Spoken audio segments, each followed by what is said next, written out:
Preste atenção porque nunca mais você vai esquecer. Está sentado? Então sente, porque o tema de hoje é o filho. A amizade entre os dois parecia mais uma amizade entre irmãos. Aqueles bons irmãos. Eles saíam juntos, conversavam, pescavam, eram amigos. O pai estreitou o relacionamento com esse garoto porque a sua esposa havia falecido. Ele era um homem milionário, muito reservado, mas totalmente dedicado à criação do seu filho. Ele tinha poucos hobbies, mas um dos hobbies que ele possuía era colecionar quadros preciosos. Picasso, Van Gogh, Leonardo da Vinci. Quadros que muitos milionários gostariam de ter, mas ele tinha em seu acervo pessoal e ele não abria para quase ninguém. Num determinado período, houve um alistamento para a guerra. O filho dele foi convocado. Com muita dor no coração, ele viu o filho sair de casa. E o filho disse: pai, fique tranquilo, porque eu vou voltar. Esse garoto, por ter sido criado com o pai, ele era muito verdadeiro, muito amigo. E serviu com ele um grande amigo, mas um grande amigo mesmo, nesta mesma guerra. Mas o pior aconteceu. Um ataque fatal tirou a vida desse nobre filho. O amigo ficou desconsolado.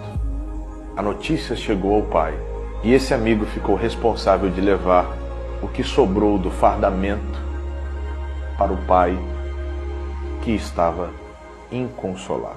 No meio do caminho ele teve uma ideia e ele pegou uma folha e ele rascunhou um desenho, os principais traços do rosto daquele seu grande amigo. E junto com o que restou do fardamento, ele entregou também o desenho. O pai, inconsolável, abraçou aquele amigo e disse: muito obrigado por retratar tão fielmente os traços mais marcantes do meu filho. O tempo passou, aquele nobre homem não estabeleceu mais vínculo de família e ele acabou falecendo. No testamento haviam vários bens, alguns foram doados, mas especificamente os quadros foram para um leilão. Alguns homens vieram de longe para aquele leilão, pois era um acervo muito cobiçado. E no dia, o pregoeiro, ele estabeleceu uma regra que deixou muitos decepcionados. O primeiro quadro a ser leiloado não seria uma obra de arte renomada, mas sim um quadro simples que possuía um valor sentimental para o falecido. E o título desse quadro era O Filho. Ele começou: dou-lhe uma, dou-lhe duas, dou-lhe três, e nenhuma oferta. Nada, ninguém. E as pessoas começaram a ficar eufóricas, dizendo: queremos os outros quadros, passe logo esse do filho. Ele disse: enquanto não houver o arremate do quadro Filho, o leilão não prossegue. E um dos homens que estava ao fundo, ele não foi com o objetivo de adquirir um quadro, até porque ele era motorista de um dos milionários. Ele levantou a sua mão e fez uma humilde oferta. Era tudo que ele tinha no bolso. E ali foi lançado: dou-lhe uma, dou-lhe duas, dou-lhe três. E ele adquiriu aquele quadro. No momento que ele adquiriu, houve uma comemoração muito grande. Alguém gritou: pronto, agora vamos começar e vamos para a parte que nos interessa. E aí o pregoeiro bateu o martelo e disse: o leilão está encerrado. Todos entraram em choque, discutiram e falaram: viemos de longe, pagamos um alto preço, largamos nossos compromissos por nada.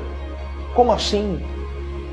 Ele abriu o testamento e no testamento estava escrito que aquele que adquirisse o quadro, o filho, ele seria o detentor de todos os outros quadros que estavam ali naquele leilão.